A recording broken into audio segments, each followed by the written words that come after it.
All right, everyone, thank you so much for coming and welcome on this first evening following the first day of the World Leaders Summit, which has had some very dramatic moments, some welcome moments, some disappointing moments already. So we've had the full trajectory and variety of emotions even in the first 24 hours. We're going to take a moment here this evening to acknowledge, reflect upon, and perhaps even get into some celebratory discussion about the role that CASA and its predecessor, CDKN, have played in the climate negotiations over many years. To introduce myself, I'm Dean Bialik. I work as the head of a politics unit advising the high-level champions, Nigel Topping and Gonzalo Munoz. But I have a much deep and darker history than that, which was for a long period of time as a negotiator with the Republic of the Marshall Islands from Copenhagen all the way through to Paris.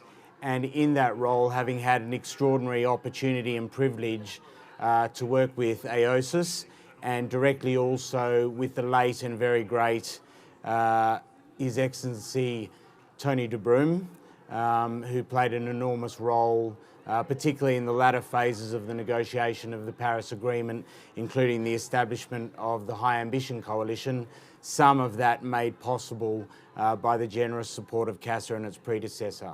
So I wanted just to acknowledge that at the outset and to indicate that now coming back to COP after 6 years, is my first one since Paris, has been a very kind of nostalgic and emotional period, even over the last 24 hours. I wanted also to thank the UK Pavilion for hosting the event. And what I would like to do initially is to pass on to Kate Hughes, who is the Director for International Climate Change at the Department for Business, Energy and Industrial Strategy. I'll introduce our other speakers in succession. But Kate, if I could ask you to say a few words, please, to get the ball rolling. Of course.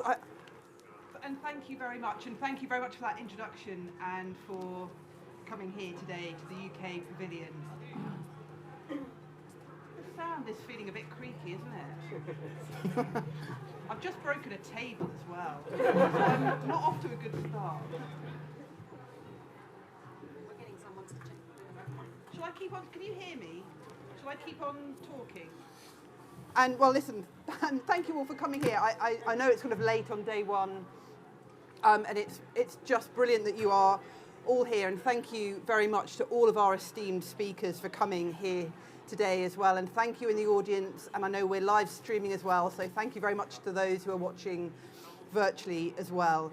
And this is a really important event, as Dina said, because it's about us learning from a whole range of different countries and really learning from each other up here, but from the experiences over the last few years as well.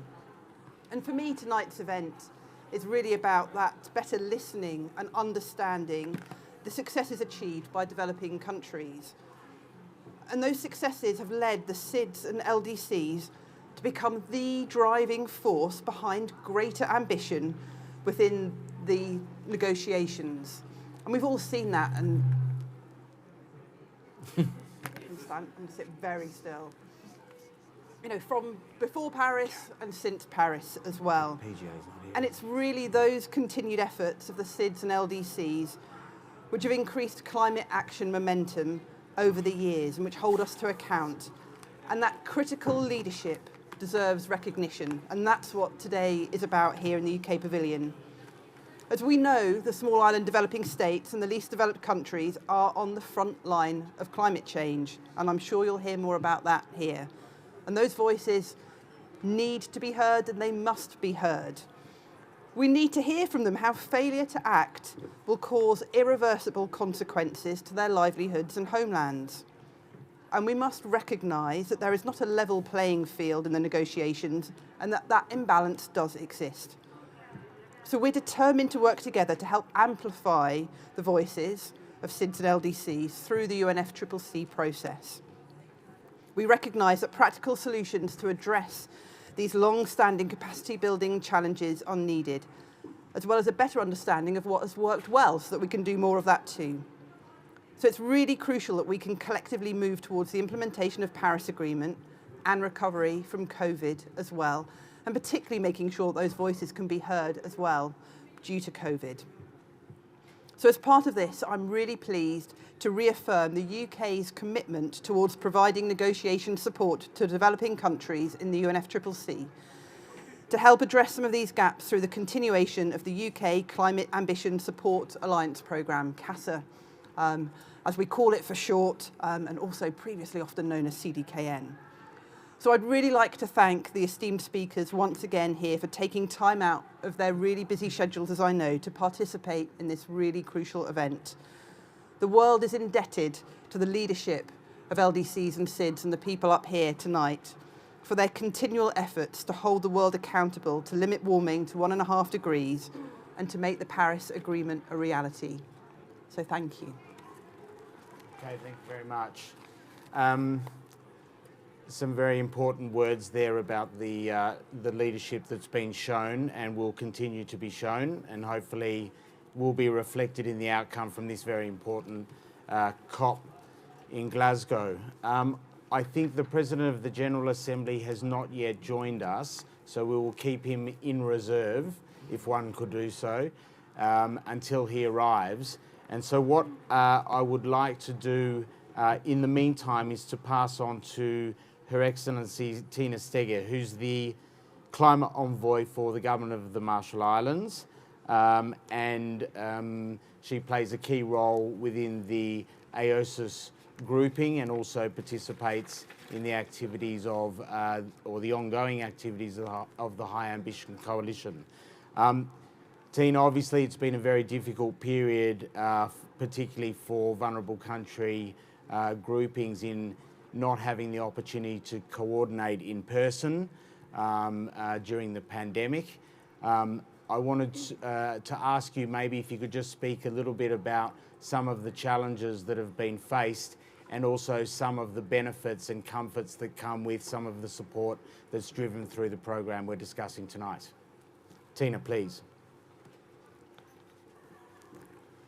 Komol, Dean, I know you know our language. I do. Komol Tata. And first let me say thank you to CASA for hosting this event and the UK for having us in this pavilion.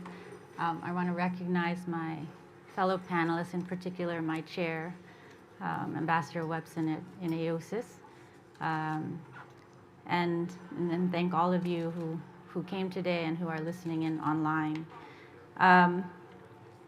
It has been a really difficult period. I know it's been a difficult period for everyone, this pandemic, in terms of our ability to engage in negotiations as a person who's coming in from the Pacific, well, part of a Pacific delegation. Virtual negotiations, virtual talks have been, I think, one of the most challenging things to overcome has been actually the time zone issues. The Pacific just never seems to be on the right side of whatever time zone it is that has been chosen for a particular meeting. And that has meant, in terms of just practicalities, if it's a midnight meeting or even an 8 p.m. meeting, that may mean that your office is closed and you don't have internet in your home. And so therefore you cannot join a meeting if you can't access your office and you don't have connectivity at home. That's a very, I think, thing maybe that folks who are not in a country like mine may not even think of as an issue. It has also meant that I'm based in New York, and so I've been doing many of the meetings that would have required a minister to join because it just wasn't possible due to time zone or connectivity. And I love my job, but I am not a minister. And in those settings, there's definitely protocols that get followed, and you just end up being at the end of the line. And some of these meetings are very time sensitive, and you may not have had a chance to get your voice in because you're just not able to be there at the same level, perhaps, as some of the other countries that are in a better time zone. So these are challenges that we've faced. We have shared our difficulties with the powers that be. We have shared some of the solutions that we've instituted as convener of the High Ambition Coalition. When we had those kinds of meetings, we made sure to essentially have 2 sessions to try to cover all time zones and give those who were joining the option of choosing which to join. And that was our way of attempting to address the inclusivity issue. The other thing we have done is really try to reach out to our partners within Aosis, our chair, our other Pacific partners, to really work even more closely together to ensure that if for some reason we couldn't be there, there was somebody there who understood our story, understood where we were coming from, and could also share. So those are some of the ways that we've, as Marshall Islands, have tried to address these issues. In terms of the support, it's been very critical. I mean, I think I'm going to tell you a place that is the island that I'm from is called Morolep. It's an atoll. It's an outer island of the Marshall Islands. In that island, in the middle of the lagoon, is a coral reef bed. It's called Boidalep. And if you stand on Boidalep, essentially you can see the entirety of all the islands in that lagoon. And Maloelep means biggest lagoon. It's one of the biggest lagoons. So it's very hard to see all those islands but from this one spot you can do that. And we have a concept called Kadamal, which means essentially when you see everyone, you can care for everyone. You can make sure that they're cared for.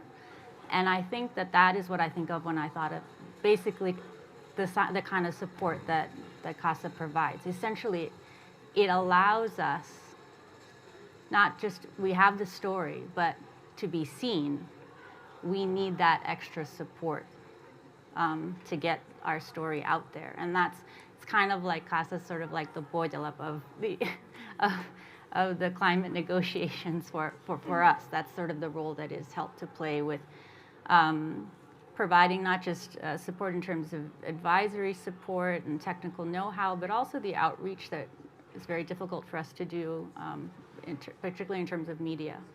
So those are some of the just things that has been my experience since joining since taking on this role.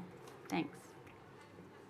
Tina, thanks so much. A number of really important reflections there, and I think one that rang true very much in my own experience working with your delegation is that the power of the media, particularly at very poignant political moments, is enormous. And if you have the resources and the capacity to tap into that, you can really lever changes in the political decision-making of other countries that can in turn deliver much more ambitious outcomes. So it's a really, similar to what you were saying, a really important aspect of climate diplomacy is the media and the public advocacy.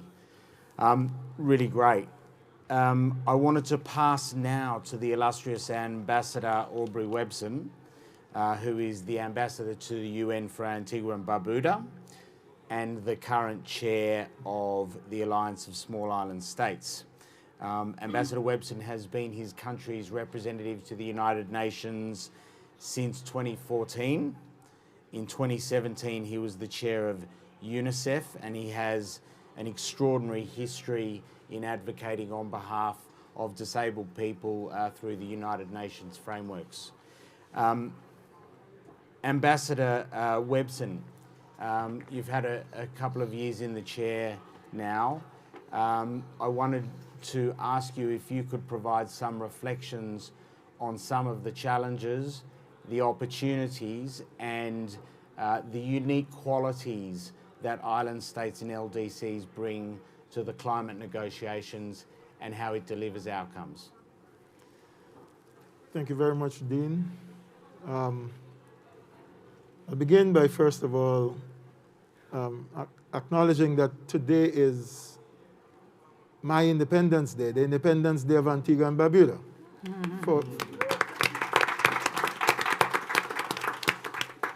So it's our 40th birthday. Also, I've been chaired this year. We started chairing Aosis in January, taking over from our colleagues from Belize. But let me first of all, Dean, thank CASA for its great involvement and the UK government for the support and the work that they have done and been giving to Aosis chair. Without that kind of support, we could not have achieved so much of the level of coordination that we have done over the past years. So our sincere thanks and appreciation to CASA and the UK government for the continued support of the work of Aosis. Allow me, though, to reflect on 4 points as it relates to the challenges and what I have seen, both as chair and my engagement with Aosis and the work that Aosis does. First point, I wanted to point out that like all developing countries, island states, we are all confronted with similar challenges in terms of communication, in terms of some of the things that was mentioned by my dear sister Tina, some of those concerns. What she didn't say is that even if you have electricity at times, even if you have internet at times, the electricity goes out in the islands and you're left flat. So I see the challenge, and I want to thank you and the Pacific team for working so much with the Aosis team over the last couple of months to get us here and get us to a point where we have representation, participation, and we could at least negotiate without feeling that anyone is left out, even though some people still couldn't come who would have liked to have come. The UNFCCC process for us, we still find is a very technical process, and it requires experts and expert time and hours, significant time and hours, from small states that have small bureaucracies, and does bring on a lot of stress. And that's something that we have seen more and more, and we've seen people really stressed out over the process, and that's as we try to engage in all issues that are important to us. So it's very difficult to really address that, but some of the coordination of Aosis does help, and that's why we are so grateful to TASA for their support. The second is the landscape on climate action. In these days, it's not just happening at the UNFCCC level. We are engaged in and have to be engaged in discussions at the MEF, discussions, you have the G20, you have the World Bank at the spring and fall meetings. All of these plus more are engaged in the process, and all of these require particular skills, particular resources, and sometimes we find that stretches islands beyond how some of us can really get a true opportunity to address. We're small countries, third, and our global emissions is, of course, negligible, and our reasonable request for finance is often for finance to deal with mitigation and adaptation and loss and damage is something that we see we continue have to fight for. We find that a bit difficult. We find that a bit challenging because we know that we shouldn't have to be fighting as we have because it's there. There are things, I was just speaking to one of the colleagues in the audience about the fact that there are things that we can't change, but there are things that can be changed based on the way the global high emitters have put us into. And we find fighting for finance to assist us is draining, and it's something we need to address, and we hope this COP will help us. And again, the coordination that we have with CASA helps. My final point in this is, these things are why it is so important that we coordinate and work together as Aosis. Coming together to address all of the above I mentioned, it allows us to overcome the issues of small size and remoteness, limited numbers, limited resources. Coming together and coordinating under the Aosis banner gives us a bit of a chance. And as you, Dean, noted, or I think as was noted, our ability to get the support, our engagement with the rest of the global community, and to get the attention for small islands was only because we were able to do so as Aosis, as a group, and using our limited experts, but solid experts, and we're able to address many of the issues and the coordination and that we get through the support of CASA and the UK government has helped us to be able to do that. Thank you. Ambassador, a brilliant contribution, as always, and a very good reminder of the complexity of different fora that now make up the climate diplomacy landscape, which makes engaging in the capacity issues even more stark and intense, and probably, given where we're headed at the moment, likely to become even more intense over time. So thank you very much for that. I'm going to hand now to my friend from the delegation of Burkina Faso, who is a senior advisor to the chair of the LDC group and has participated and been a key player in the development of the Green Climate Fund and its implementation. Mamadou or Nadia, would you please provide us with your reflections on some of the critical challenges faced by the LDCs in engaging in the climate negotiations and other related climate diplomacy fora?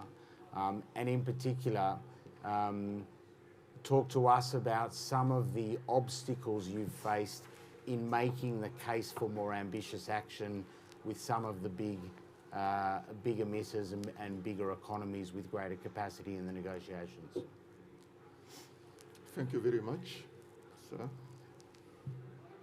At the outset, I would like to thank CASA and the government of the UK, who always is committed to listen to us, to bring support when needed. And really, the LDCs do appreciate such important contribution. My reflections on the barriers, the obstacles, let's go into 2000. It's where the LDCs wanted to make their voice heard by the international community. We are very much impacted, but no mechanism was in place at that time to listen to those who are suffering from climate change. So it's in 2000 that we started to fight.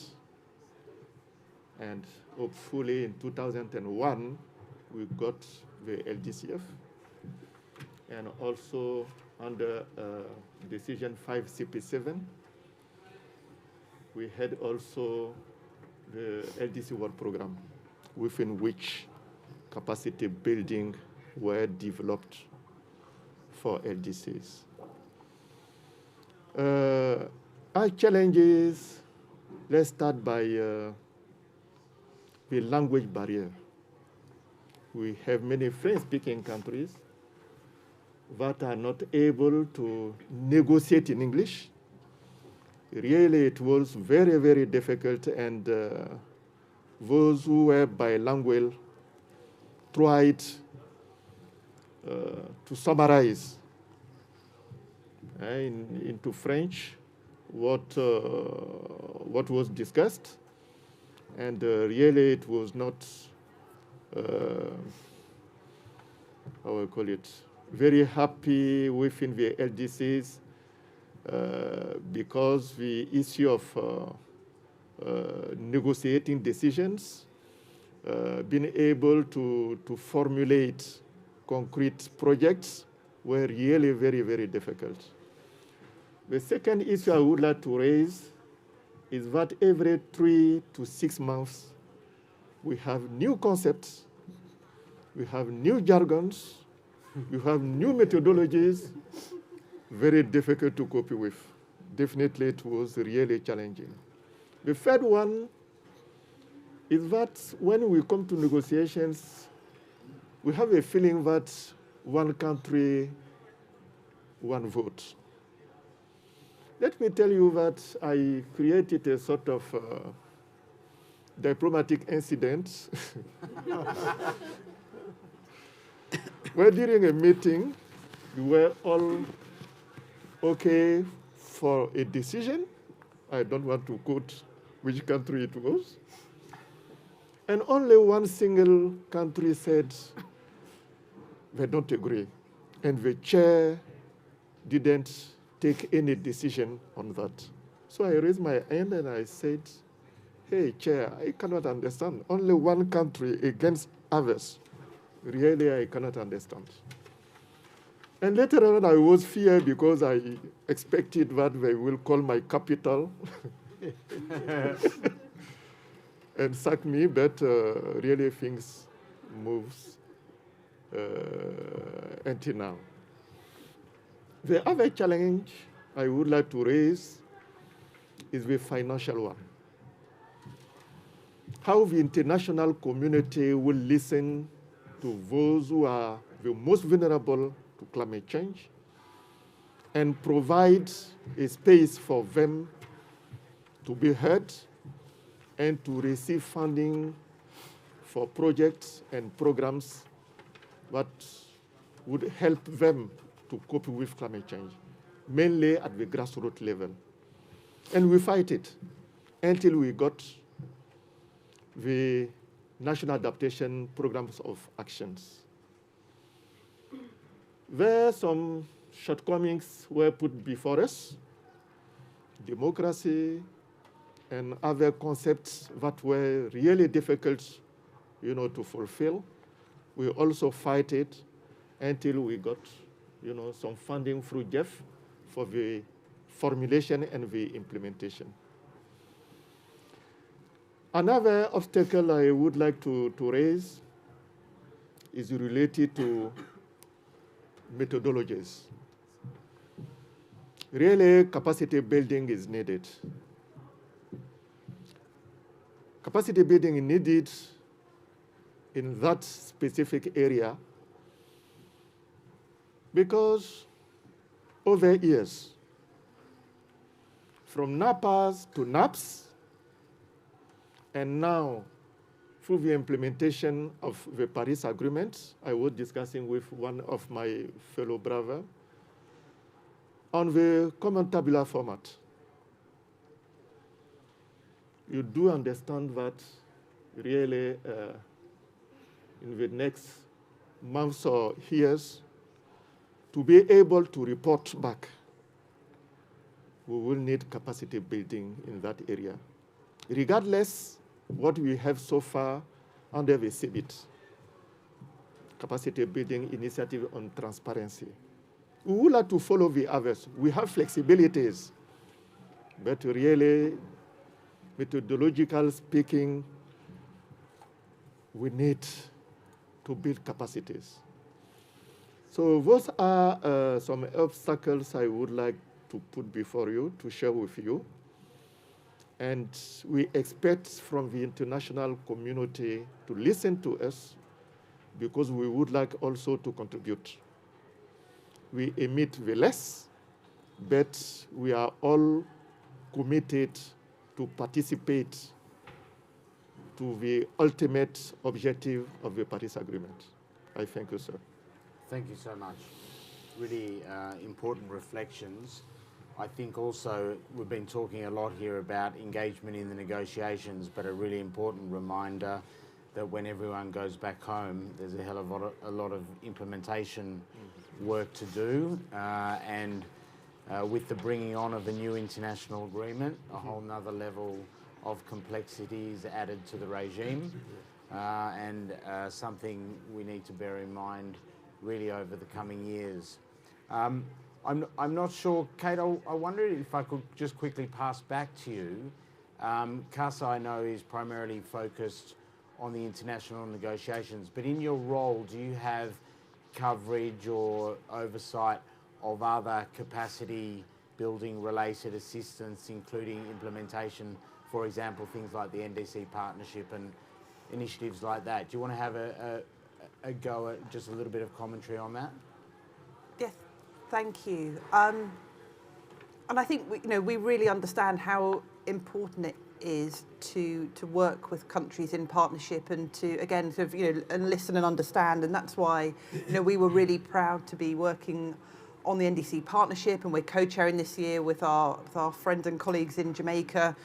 And actually, again, that providing a space whereby the needs of different countries can come together and making it much, much easier to access support, the finance, the technical assistance, and navigating what we know is an incredibly challenging landscape. And Mamadou, you talked about how technical all of this world is, and it is hugely technical, but in the negotiations, but also then going back and having to develop maybe what is a really complex investment plan as well, that brings through the finance too. So making sure that we can see and help countries through that entire kind of life cycle is hugely important. So the NDC partnership is really important to us as well in that context. I work with Mamadou on the Green Climate Fund as well, and making sure that is in the right place. And we've got great representation there from a range of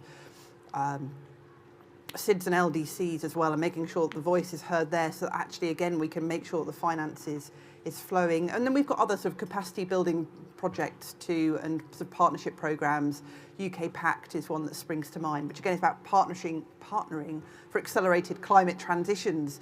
And again, how can we actually work with different countries and make sure that we're tailoring the right support? Because we all know that every country is facing really different circumstances, and we can learn different things and bring different kinds of support to those countries. So we're very committed to those, both at that kind of multilateral sort of GCS level, but also down to where the UK can bring our learning and expertise and tap into what we can do to help bring shared lessons with countries. But also it's really critical for us to learn from other countries too, because we know we don't have all of the answers either, and it's really important from us that we hear those experiences, partly because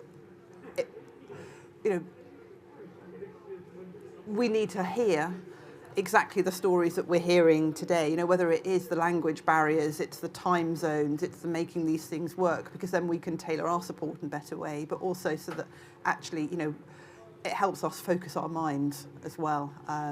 So that's really important to us in our programming. We shouldn't forget, Kate, that you're an island state as well. Absolutely. All right. The President of the General Assembly must be busy gavelling through some resolutions or something. So what I might do is hand over to my friend and colleague, Kiran Sura, who is going to facilitate a conversation with people in the audience through a platform that I can't remember the name of. But Kiran, please go ahead and take us through a discussion, please. No? You can come and speak into it does work. It does work now. Evening, everybody, and thank you to the panellists for their really insightful reflections. I'm the director for the CASA programme and have been helping to design and deliver this programme with all of my colleagues here and in the audience for the last 8 years. Being thrown in the deep end by Dean, it's always fun. If you would like to submit any questions for the panellists, you can do so on Slido. Hopefully everyone can just maybe log on to slido.com and then put in a hashtag CASA Climate, But it's been a while since we've all been in a room together physically. So how about we take some questions from the audience? So if anyone does have any questions for any of our panelists, including Dean, then please raise your hands. Hi, I'm Marie Dupar with the CASA program. It's a question for any one of the panelists. Is there a gender dimension at all to capacity in the UNFCCC? Who would like to take that one? I mean, I think we should probably hear from the other panelists. I mean, I think there is, and certainly, just from the GCF, I would say there very much is a gender dimension to this as well. And actually, I'm going to reference Jan Black-Lane, who is, really important voice in this as well, and is really influential both here and, in the GCF. And we had a panel about sort of gender and climate a few months ago, and we asked her to come and speak to our UK audience about this because I really wanted to hear her experiences. And and she was very forthright about how difficult it can be in the negotiations, but how supported she felt by her country, by Aosis, by kind of the support to come out and to say what she needed to say. So I thought I would just kick off by saying that because I thought that was really inspirational for me and for all the people who were listening to that, who heard her say it. And I think we need to encourage those female voices as well in the negotiations. I just say one thing from my experience on the Marshall Islands delegation. Our delegation is very strongly women. We have not just myself, but several others who have joined. And that's been true, I think, ever since I've been involved in this work. And as someone who comes from such a small atoll island nation, I think that we understand very much in our hearts that in order to tell the story that needs to be told about how it is to be from a vulnerable place, you need those who are the most vulnerable to say it. And that includes not just women who are disproportionately impacted by climate change, but in particular, it also includes our young people. And Marshallese delegates have always included, and from Paris, a youth in our delegation. And we've pushed very hard as a country to have other countries also have that youth voice be a part officially of the process. And it really comes from that place that, we know that you have to experience the vulnerability to really understand the problem. And I think that that's being borne out now as we see this crisis take over all of the world in the same extremities that it's been affecting us for so long. Finally, we see that others around the world are starting to say many of the same things that we've been saying. And I point directly to 1.5. So, yes, you need to have the female voices, you need to have the youth voices, you need to have the indigenous voices, you need all of those voices to really clarify the problem. And also, it is those who are most vulnerable that really, because they've been in the extremity of that problem for so long, they can provide and lead on solutions. So, yeah, thanks. Thank you, Tina, and thank you, Kate. We've got one question from the back here from Sam. Yes. Hi. I'd like to put a question to our friends from the Marshall Islands, the Aosis and LDC group. From my perspective, I believe that the climate vulnerable should be at the heart of the UNFCCC. That's what it says behind your head, by the way, in case you're not sure. But are the climate vulnerable being put at the heart of the UNFCCC and this COP? And I would really love to hear your opinion about that. Great question. Okay, I will try. No, you are definitely right. But in climate diplomacy,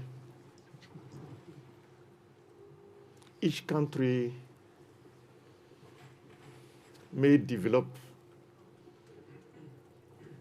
understand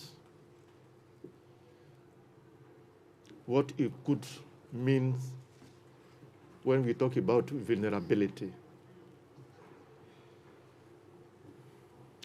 We have tried many years ago to advocate for that. But you know the dilemma and the gap between our expectations and the positions from our negotiating partners is making things very difficult to cope with. The idea is saying that in 2050, altogether, we should achieve the zero net emission. For we as LDCs, it's not fair. Those who recognize that they are responsible to GHG emissions should take the lead. To us, we have to start first, have a target starting by 2030, and then 2050. And for developing countries, mainly LDCs and seeds, we can come on board later on. So I totally agree with you. But we are in a setting where people are saying it is democracy. We cannot impose. That's why since 1995, the first COP, we cannot say that we failed, but we accept to move slowly, but accepting that at each COP, at least we have some decisions approved. From my recollection, it's in 2000 at The Hague that we had problems. We resumed the session. In Copenhagen, I cannot say anything.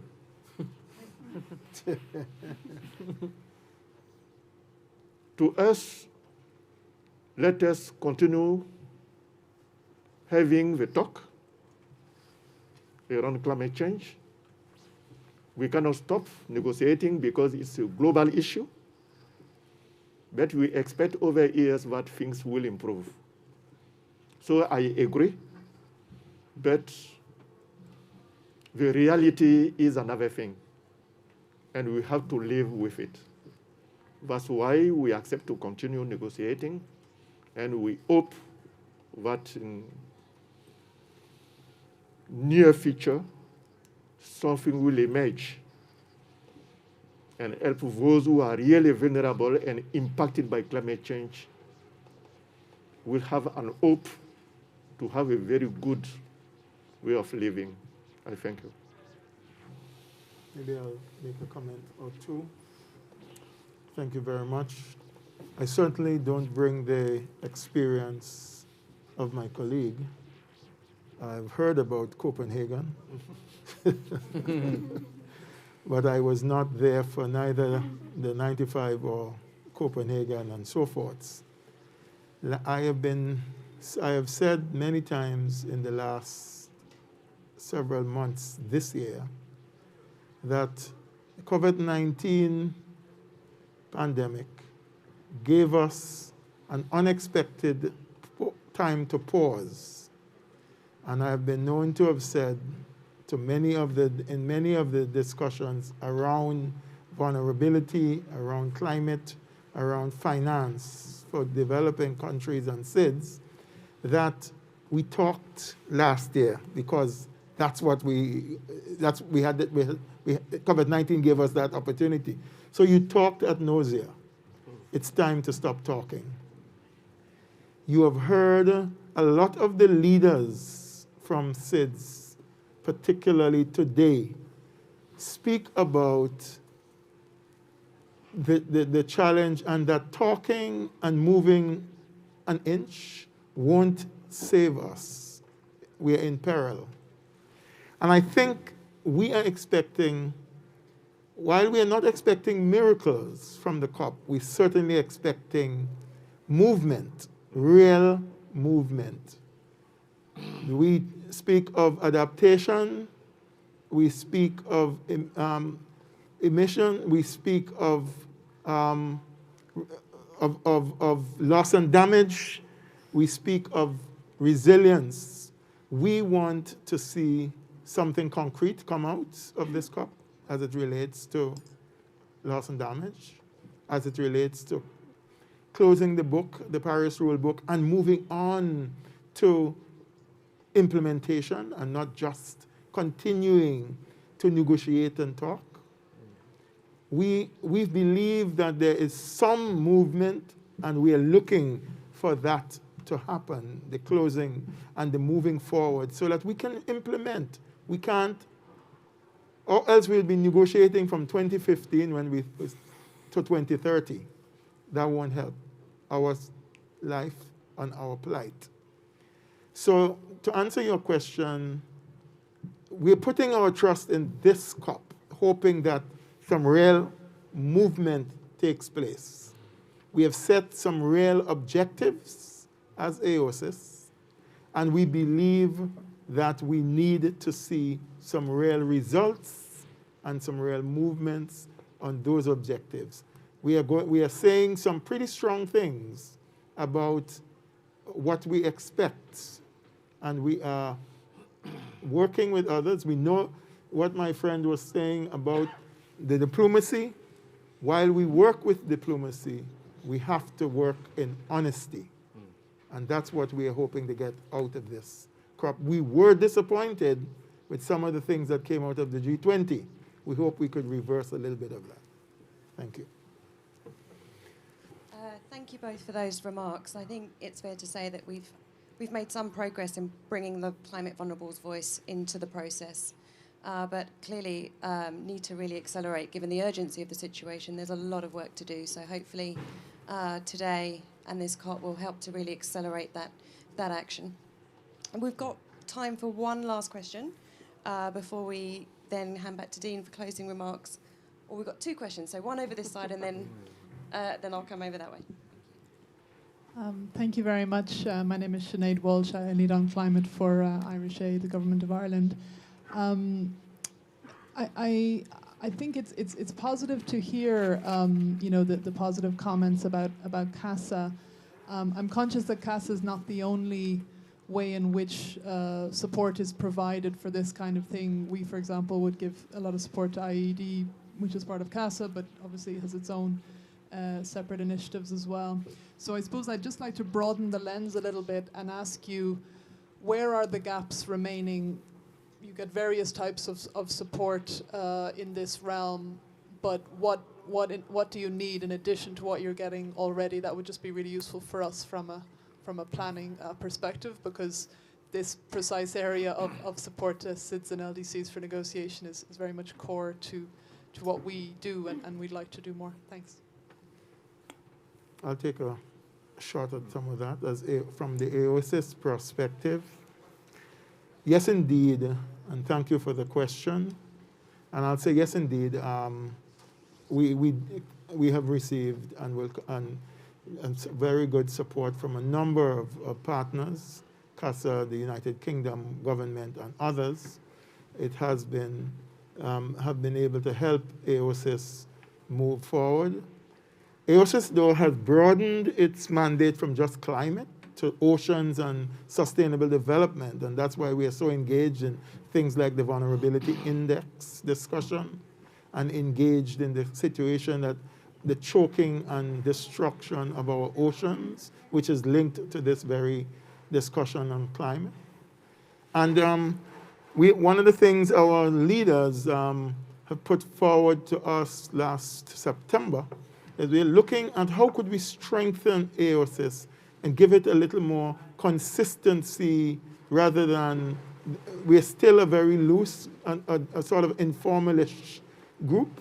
So we're looking to strengthen that so that our representatives can can be, we can institutionalize it a bit and have our representatives there to speak and work so that it's not just around certain times, but that they are permanent members working for Aosis for something. So that's something we want to look at going forward. It gives us some strength, it gives us some consistency, and we can strengthen our coordinators as well in helping them to be even more vigilant in the work that they do. And then obviously training and capacity development will continue to be areas that we'll be looking at for resources and support. So some of those kinds of things are broad areas in broad strokes that Aosis is looking. We want to do research on the vulnerability and how we can better strengthen our discussions. We want to produce more research documentation and papers. We have just done some work on our website so that we can use that as a instrument for sharing information and making people become more aware of the work that Aosis does and strengthening that. So there's a lot to be done, and we will welcome any support and building in those areas. Thank you very much, Ambassador. And on to our final question for this evening.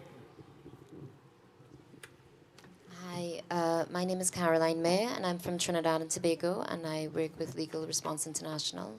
My question is for Ambassador Webson. Can you speak to the urgent issue of how people with disabilities are at increased risk of adverse impacts of climate change, and how this is a particular issue in the Caribbean? Thank you. Thank you. Did you pick out that I was part Trinidadian? Anyway. I know this. I thought so.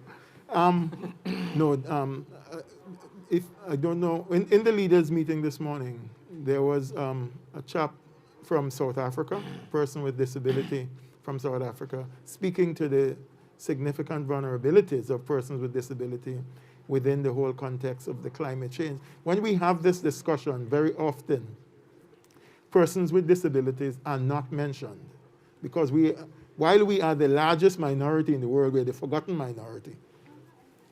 And I think in the Caribbean, we still have, what we have to do is within our setting up all of our programs, we have to find space to give disability and an opportunity, persons with disability an opportunity, and to recognize our situation and plight, because we have and I'm speaking specifically to the Caribbean, we have a long way to go in terms of addressing the issue of disability and bringing persons with disability to be mainstreamed into our societies so that when we speak about climate disaster, persons with disability are not forgotten. When we look at our disaster preparedness and so on, where we have to, so, and I'm not just speaking of some physical plants, I'm also speaking of communication, and I'm also speaking of attitude that will allow us to respond to these issues. So there is a long way to go, a lot to be done. We have made some small strides. There are some outstanding work being done at UWI Jamaica, and I work closely with the colleagues there, but there is a lot to be done. Thank you very much, Ambassador, and for that great question and that great response. Dean, back to you. All right, thank you. It's been great to have such a kind of interactive discussion and engagement with everyone that's joined us here. I wanted to send huge thanks to our brilliant panel up here. Thanks to the UK and the UK Pavilion for bringing us together. I wanted, in conclusion, just to leave everyone with one thought. After Paris, Kieran, who was helping with the support for the Marshall Islands and my work with them, asked us to provide some reflections on why we were able to have a significant footprint in Paris. And one of the lessons learned that I provided back was to say that no country with the right capacity and the right strategy is too small to make a really big difference. But it is important for those countries to stay very nimble in the way that they approach the negotiations and never be afraid to think big.